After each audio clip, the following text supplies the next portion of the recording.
Ethan Stacy, de 4 anos, chamou a atenção de seus novos vizinhos imediatamente quando se mudou há 10 dias.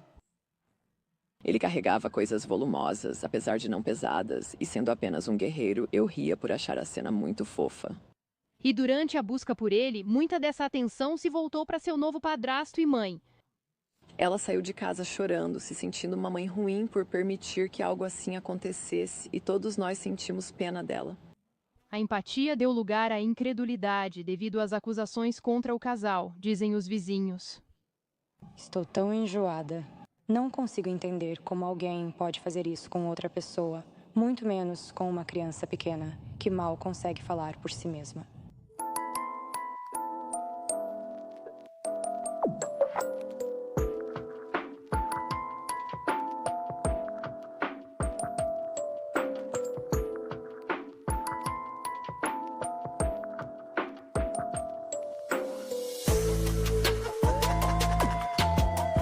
Seja bem-vindo ou bem-vindo de volta, eu sou a Cassie e este é Um Mundo Perverso. A história que tenho para você hoje é sobre um menino que não queria ir ver sua mãe durante o verão, mas uma ordem judicial obrigou seu pai a colocá-lo em um avião e enviá-lo para lá. Mas menos de 2 semanas depois que ele chegou, sua mãe estaria ligando para o 911 dizendo que seu filho havia desaparecido. Esta é a história de Ethan Stacy.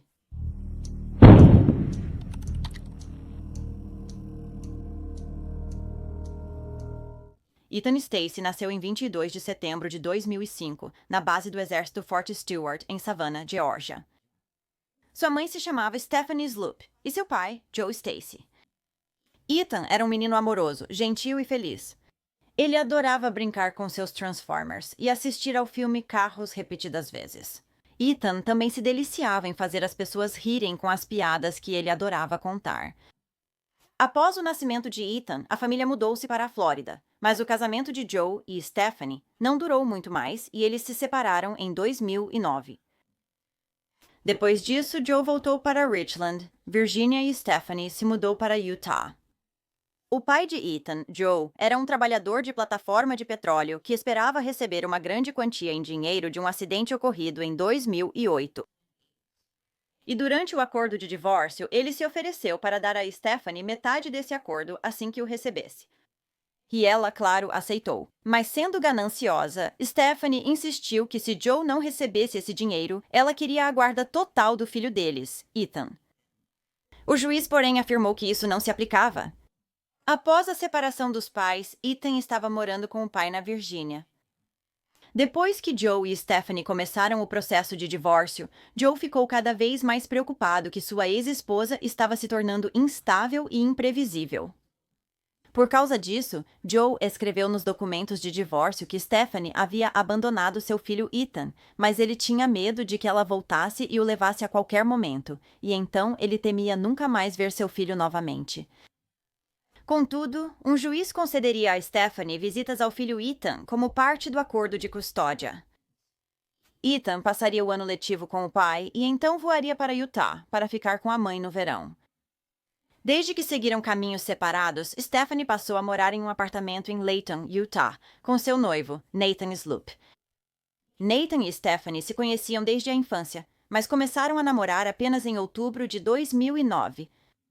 Nathan considerava seu relacionamento com Stephanie um par perfeito feito no céu, afirmando que ela era sua mulher ideal. Ela também respeitava seu lado bad boy, ele disse. O casal que ficou noivo rapidamente planejava se casar logo após a finalização do divórcio de Stephanie e Joe. Logo após a finalização do divórcio, Ethan estava programado para voar para Utah, para passar o verão com sua mãe, Stephanie, e seu noivo Nathan. Joe absolutamente não queria que seu filho fosse para Utah, mas Stephanie fez ameaças contra ele, incluindo processá-lo por sequestro. Ethan também não queria visitar sua mãe, nem mesmo falava com ela por telefone. Na verdade, quando ela ligava, ele dizia ao pai que não queria falar com ela. E Ethan não via sua mãe há bastante tempo. Porém, tratava-se de uma ordem judicial, e ninguém tinha opção. Em 28 de abril de 2010, Joe colocou seu filho em um avião para Utah. O noivo de Stephanie, Nathan, já enviava mensagens de texto violentas e ameaçadoras para Joe antes da visita de Ethan. por quase 6 meses, o que era parte do motivo de Joe não querer que seu filho fosse para lá. Além disso, Joe e sua família duvidavam que Stephanie realmente quisesse a guarda do filho. Eles pensavam que ela fazia isso só para ferir Joe, como se Ethan fosse só um peão. E eu não duvidaria disso. No dia 30 de abril, 2 dias após Ethan chegar em Utah, Nathan enviaria outra mensagem de texto para Joe, mas essa seria muito diferente, e dizia que seu filho estaria seguro em sua casa. Nathan disse: "Eu vou protegê-lo com a minha vida, mas respeito sua posição como pai dele. Você é um bom homem, Joe Stacy. Tenho a honra de conhecê-lo. Gostaria que fossem outras circunstâncias, mas fiquei verdadeiramente impressionado ao ver como você se comporta como um homem. Muito respeito de um homem. Para um homem, mas Nathan é tudo, menos um homem, como você verá. Nathan passaria de quente para frio. Para quente novamente, apenas alguns dias depois, em uma mensagem de texto enviada do telefone de Nathan, embora possa ter sido Stephanie escrevendo, dizia: "Seu idiota, você lavou o cérebro do meu filho tão mal que eu não sei o que fazer. Eu te odeio, seu egoísta. Ethan não vai voltar e por causa dessa linda lei chamada guarda interestadual, você pode dar adeus ao seu filho." Nathan também enviou a Joe uma gravação de seu filho chorando e dizendo que não queria voltar para a casa do pai na Virgínia. "Eu não quero ir para lá." Ethan chorou, mas Joe também ouviu seu filho dizer "ai" na gravação. Então algo estava acontecendo. Como você provavelmente pode perceber, Nathan era um pouco instável e tinha antecedentes criminais. Em junho de 2001, ele foi acusado de conduta criminosa e conduta desordeira. 2 anos depois, ele foi considerado culpado de posse com intenção de fabricar e produzir uma substância controlada. Então, em outubro de 2003, Nathan foi considerado culpado de posse ilegal e uso de uma substância controlada a menos de 1.000 pés de uma escola. Então, Ethan não havia ficado muito tempo em Utah com sua mãe. Quando os Stacy, a família de seu pai, começaram a ter dificuldades para entrar em contato com o menino. Sempre que um dos membros da família ligava para falar com Ethan, eles eram informados de que ele estava dormindo ou brincando do lado de fora. Quando eles conseguiam falar com Ethan, podiam ouvir os Sloops ao fundo dizendo ao menino o que dizer. Menos de 2 semanas após Ethan ter chegado à casa de sua mãe em 10 de maio de 2010, Stephanie ligou para o 190, reportando seu desaparecimento. "Acordei no meio da noite e meu filho de 4 anos está desaparecido", disse Stephanie calmamente ao ligar para o 190. Durante a ligação, ela chorou, mas tentou relatar ao atendente sobre a disputa de custódia com o pai de Ethan. Isso até o atendente interrompê-la e perguntar o que seu filho vestia ao desaparecer, por ser mais relevante. Presumo que ela tenha mencionado isso porque de alguma forma estava tentando incriminar o pai de Ethan, Joe, pelo seu desaparecimento. "Há uma disputa de custódia. Ele deve ter sequestrado a criança." "Não tenho certeza, mas suponho que era isso que ela insinuava." A polícia de Layton respondeu prontamente à chamada de emergência vinda do apartamento dos Sloops, no complexo Layton Meadows. Ao chegarem, encontraram Stephanie e Nathan. Stephanie informou à polícia que suspeitava que seu filho Ethan tinha deixado o apartamento durante a madrugada. Ela também disse que em 5 das últimas 10 noites, Ethan tinha saído do apartamento por conta própria. A polícia, então, começou a verificar a área ao redor do apartamento, incluindo o terreno, lixeiras, veículos no estacionamento, um galpão de armazenamento e empresas próximas. Mas depois de procurar por horas e não encontrar nada, os detetives entrevistaram novamente os Sloops, e foi quando a história deles começou a mudar. O casal informou a polícia sobre a morte de Ethan, cujo corpo foi achado no vale de Ogden, próximo à trilha do Cânion do Lobo, a cerca de 25 minutos da residência deles. Depois disso, Nathan levou os oficiais até onde havia enterrado o corpo de Ethan, e seu pequeno corpo havia sido envolvido em 8 sacos de lixo. Depois enterrado, e ração de cachorro havia sido espalhada sobre seu túmulo. Para piorar, o rosto do menino havia sido gravemente desfigurado numa tentativa de ocultar sua identidade. Ele havia sido queimado e seu rosto parecia ter sido esmagado com um martelo.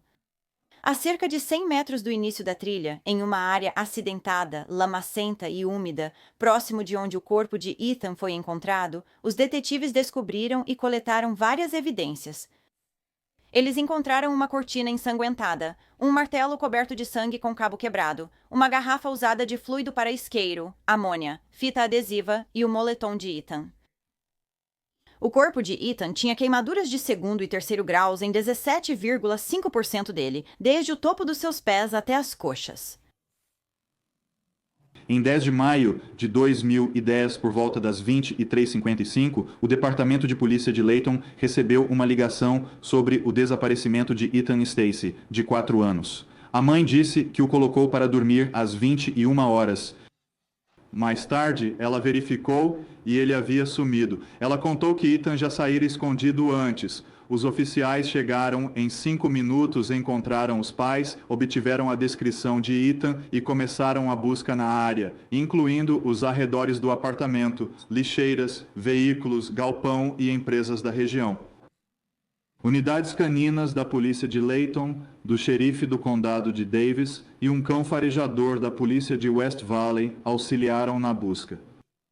Além disso, os oficiais usaram equipamentos de imagem térmica e visão noturna para auxiliar na busca. Um esforço em todo o condado para localizar Ethan foi emitido a 1h35 da manhã. Nos primeiros 90 minutos, todos os detetives do departamento de polícia foram notificados. Chamadas reversas para o 911 foram feitas num raio de meio quilômetro e a equipe CART da área de Davis foi ativada. Além disso, uma lista de criminosos sexuais conhecidos em um raio de 1 milha quadrada foi obtida. Um alerta de pessoa em perigo foi emitido neste caso devido à idade da criança, ao tempo decorrido e aos elementos. A situação não se encaixava nos critérios para um alerta de menores desaparecidos, America's Missing Broadcast Emergency Response, neste caso.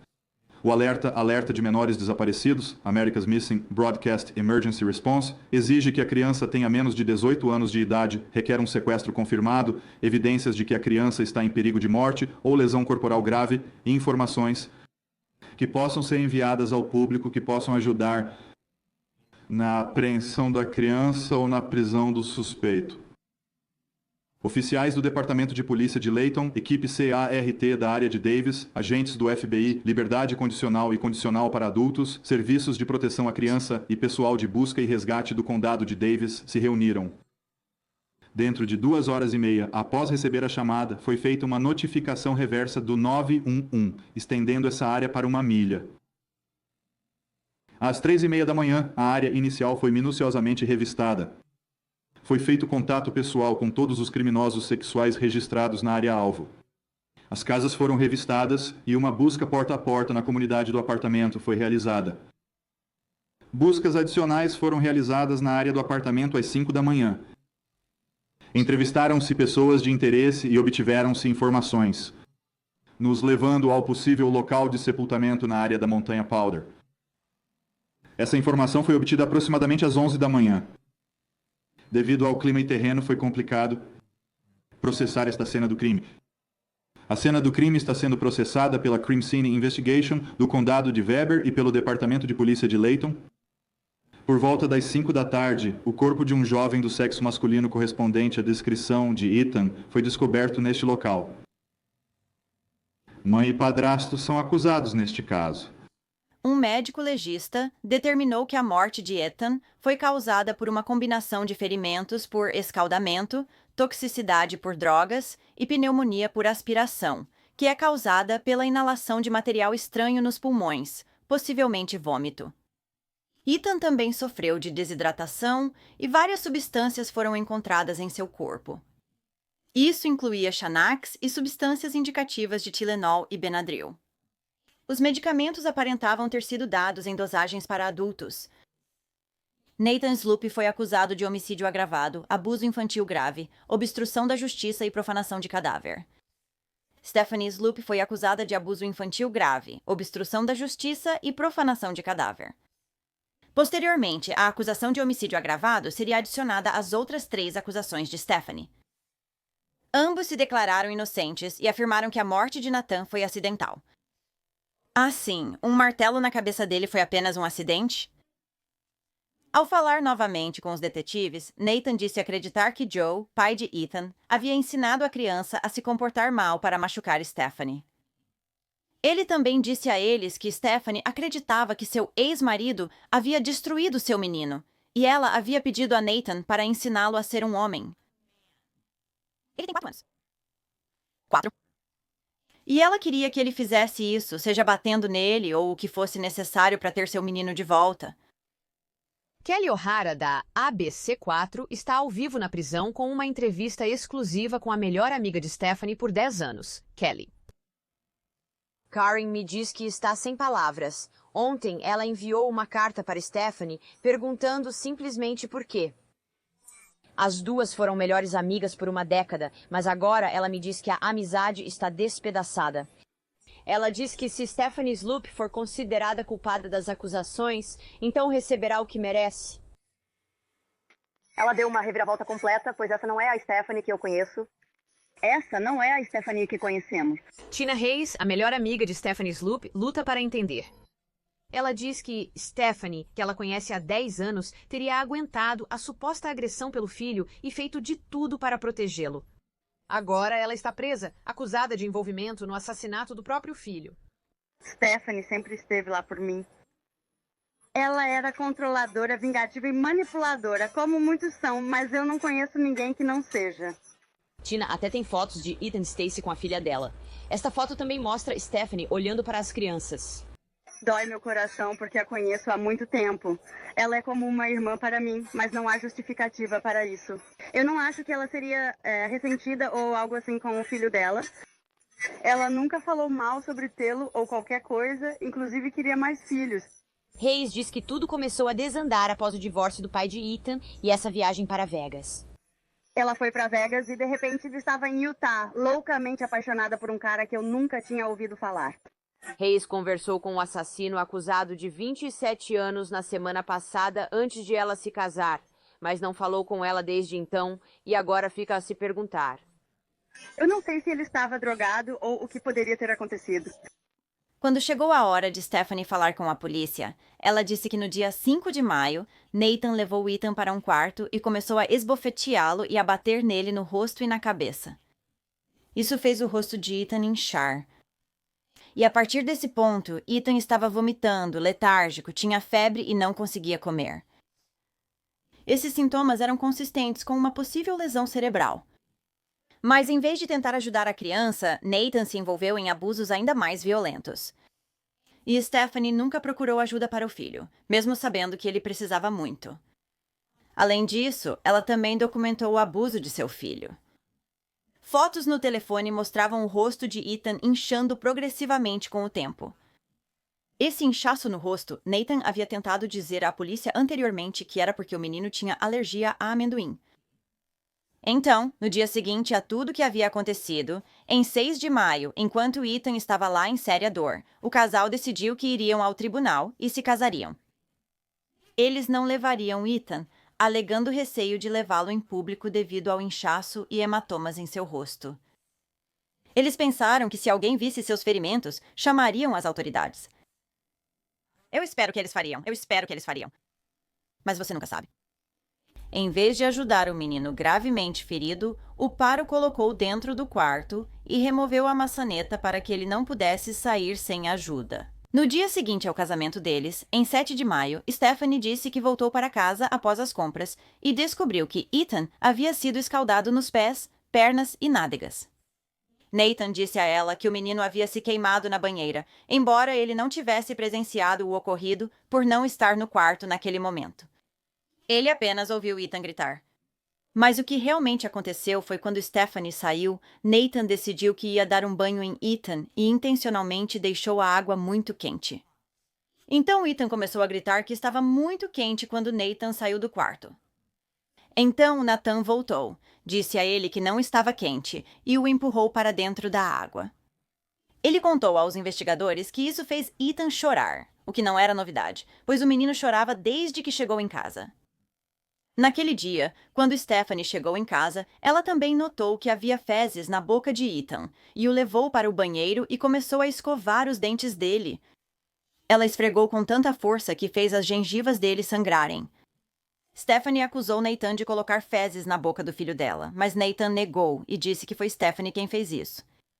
Nathan disse que Stephanie estava batendo muito em Ethan porque ela tinha simplesmente perdido o controle, e então, de repente, ela pegou fezes e enfiou na boca dele. Mas independentemente de quem fez isso com Ethan, no dia 9 de maio, que também era o Dia das Mães, os Sloops descobriram o menino morto em sua cama. Após encontrarem seu corpo sem vida, o casal formulou um plano conjunto para escapar da acusação.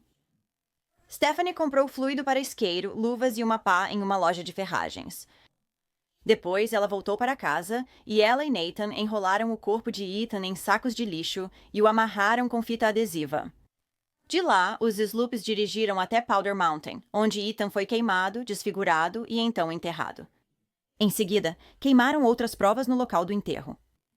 Aparentemente, parte da razão pela qual eles desfiguraram gravemente o rosto de Ethan foi porque Stephanie temia que ele fosse identificado pelos registros dentários. Após enterrarem Ethan, Stephanie e Nathan não demonstraram remorso. No mesmo dia, Nathan enviou uma mensagem para a esposa. Querida, você pode pegar algumas vitaminas antioxidantes, por favor? Será ótimo. Mal posso esperar para te levar ao Happy Sumo. Lembranças. Te amo. O casal também trocou mensagens de texto sexualmente sugestivas nos dias seguintes e saíram em alguns encontros. Então, quase imediatamente após Ethan ter chegado em Utah, o abuso começou.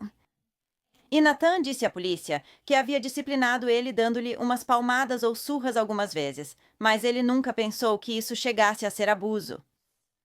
Não, uma audiência preliminar ocorreu para avaliar se havia provas suficientes para julgar Nathan e Stephanie pelo assassinato de Ethan. A defesa dele argumentava que a morte do menino foi apenas um acidente e foi causada por supermedicação de medicamentos de venda livre. No entanto, um toxicologista falou e apresentou evidências que mostraram que nenhum dos medicamentos encontrados no corpo de Ethan, por si só, teria causado sua morte. E devido ao fato de que Ethan também estava desidratado, isso aumentaria os efeitos da medicação, mas ainda assim não teria resultado em sua morte. O médico legista continuou a falar sobre contusões encontradas na cabeça de Ethan, um dente solto, hemorragia nos olhos, contusões longas na coxa e lesões nos genitais do menino. Na pneumonia por aspiração, que havia sido um fator contribuinte para a morte de Ethan, eles determinaram que provavelmente foi causada pelas fezes que ele foi forçado a comer. O legista afirmou que o estômago de Ethan estava vazio quando ele morreu, indicando que não se alimentava há horas. Após a morte de Ethan, seu crânio tinha várias fraturas, provavelmente causadas pelo martelo. Seu rosto havia sido queimado com produtos químicos de forte cheiro de amônia. Em tribunal, foram reproduzidas algumas ligações telefônicas de Nathan da prisão para sua ex-esposa e mãe. Em algumas das conversas, ele se referia ao seu novo enteado, Ethan, como veneno. E disse que desde que o pequeno garoto chegou, seu relacionamento com Stephanie afundou como um navio de guerra. Nathan também contou à sua mãe que Ethan saía do quarto todas as noites, esgueirava-se até a geladeira e jogava PlayStation. Esse era um dos motivos de sua irritação com ele. Em outra ligação, Nathan afirmou ter destruído a vida de 2 mulheres. Presumo que ele esteja falando sobre sua mãe e Stephanie. Ele disse que tudo era apenas porque queria fazer mais sexo. Você está brincando comigo? O tribunal também exibiu uma foto de Nathan e Ethan sentados no sofá jogando videogame. O rosto do garoto estava vermelho, inchado e ferido. Nathan olhou para as fotos e imediatamente desviou o olhar. Ele nem conseguia olhar para o que havia feito. Covarde! A acusação reproduziu uma fita que Nathan havia feito com Ethan em 29 de abril. Nathan estava pressionando Ethan a afirmar que não gostava de seu pai biológico e não queria voltar a morar com ele. Até induzindo o garoto a mentir, alegando que o pai o espancava e que não se sentia seguro com ele. Em outro vídeo feito por Nathan, Ethan diz: "Estou me divertindo com Nathan. Ele não é mais assustador." "Você é um bom menino", Nathan respondeu a ele. "Você é um bom menino. Eu gosto de você." Em uma conferência sobre prevenção de abuso infantil, promotores apresentaram evidências coletadas no caso contra Nathan Sloop, incluindo gravações do menino Ethan Stacy, de 4 anos feitas pelo próprio Sloop. Foi difícil assistir enquanto detalhavam o horrível abuso sofrido por Ethan e o impacto pessoal do caso nos oficiais. Quando as agressões começaram? Possivelmente desde o início. Ethan Stacy foi agredido, escaldado em uma banheira e recebeu tantos medicamentos sem receita que acabou morrendo. Mensagens de texto entre Nathan e Stephanie também foram apresentadas como evidência. Em uma mensagem, Nathan diz: "Eu te disse que tínhamos um problema em nossas mãos, mas eles aprendem." Stephanie então respondeu, igual a mamãe, laughing out loud. Ao que Nathan respondeu: "Eu te disse que tínhamos que quebrar o ego dele." Então, alguns dias depois, Stephanie mandaria uma mensagem para Nathan dizendo que ele está quebrado. E então Nathan respondeu: "Tinha que descobrir como mantê-lo em seu quarto." A acusação também mencionou o fato de que nos 11 meses que antecederam a morte de Ethan, Nathan havia tomado 4.146 pílulas prescritas. Questionou-se como alguém poderia funcionar com tantas pílulas diariamente. Em média, são mais de 13 pílulas todos os dias. E esses medicamentos incluíam Lortab, Valium, Percocet e Xanax. Então, medicamentos pesados. Acabaria sendo determinado que realmente havia evidências suficientes para levar Stephanie e Nathan a julgamento. E a acusação disse que eles definitivamente iriam buscar a pena de morte. Antes de ir a julgamento, Nathan aceitou um acordo de confissão e se declarou culpado de homicídio agravado em fevereiro de 2014. Conforme o acordo de confissão, as demais acusações contra ele foram retiradas. O acordo também o livrou da possível pena de morte. Nathan admitiu que deveria ter levado Ethan para a sala de emergência, mas ele tinha medo de que fosse para a prisão. Então ele não fez. Pensou apenas em si mesmo. Ele também disse que estava mentalmente doente e que sabia que havia cometido erros que levaram à morte de Ethan. Ele disse ao juiz que o menino morreu sob sua responsabilidade e que está extremamente arrependido. Nathan Sloop seria condenado a 25 anos à prisão perpétua pelo assassinato de Ethan e também seria condenado a 15 anos à prisão perpétua por agredir um delegado, o que aconteceu no tempo desde que ele foi preso. Na sala do tribunal, Stephanie Sloop chorou enquanto seu marido Nathan parecia tremer de leve. O casal foi informado de que, por ser um caso potencial de pena de morte, eles receberiam novos advogados qualificados para lidar com isso. Ao ser retirado do tribunal, Nathan Sloop avistou sua mãe e murmurou: "Eu te amo." Ela não quis comentar com a imprensa. Do lado de fora do tribunal, manifestantes com cartazes exigiam justiça para Ethan Stacey. Achamos que o adorável senhor e senhora Sloop poderiam se juntar a nós em nossa pequena manifestação, mas acho que isso não vai acontecer. O que você pensa? Provavelmente não. O pai do Ethan viajou de avião para a audiência judicial. Ele afirmou que conheceu Nathan, o novo companheiro de sua ex-mulher, antes mesmo de seu filho ir para Utah. E naquela época, ele achou que o homem parecia educado e equilibrado. Nossa, como ele estava enganado! Durante a audiência, os promotores informaram que Nathan queria se desculpar pessoalmente com Joe, mas este recusou. Então, em novembro de 2014, Stephanie também aceitaria um acordo judicial. Ela se declarou culpada por homicídio agravado e obstrução da justiça.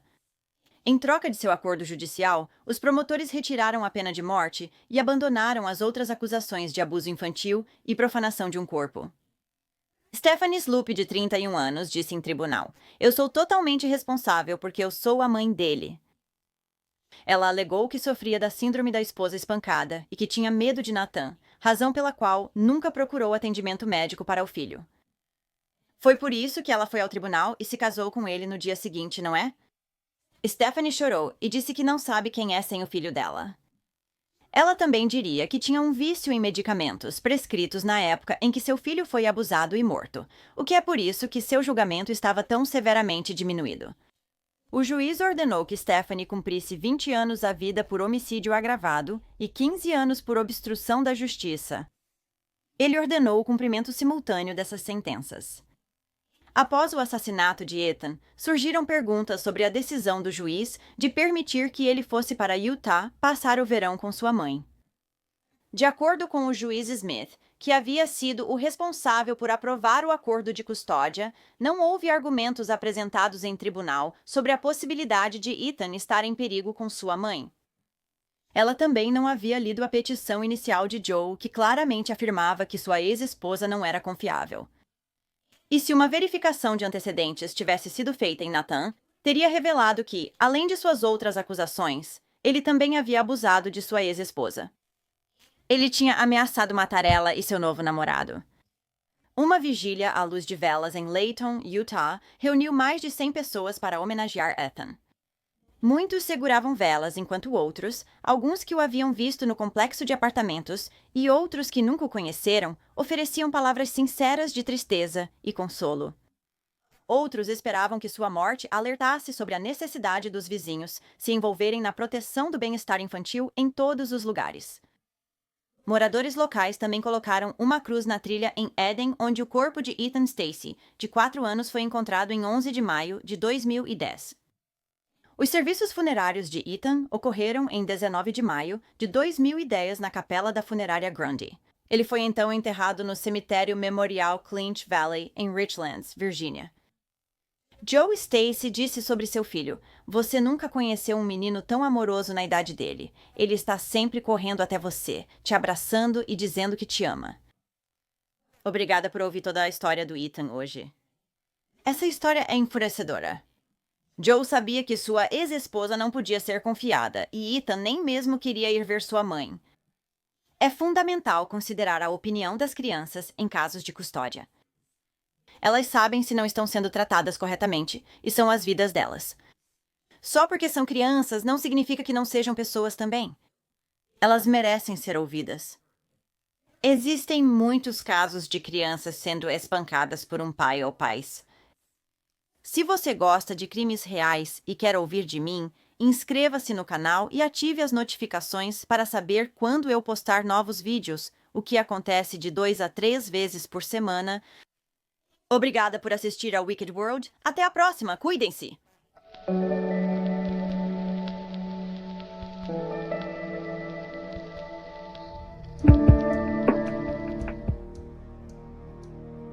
Obrigada a todos os patronos de A Wicked World.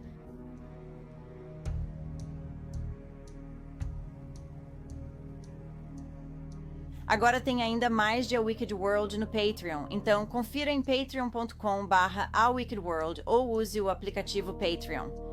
Acesse vídeos exclusivos mensais e muito mais. Qualquer apoio realmente ajuda a garantir que as vítimas nunca sejam esquecidas e a destacar as falhas da sociedade associadas a cada caso. Você tem alguma sugestão de caso que gostaria que eu cobrisse? Se sim, envie um e-mail para awickedworldtruecrime@gmail.com.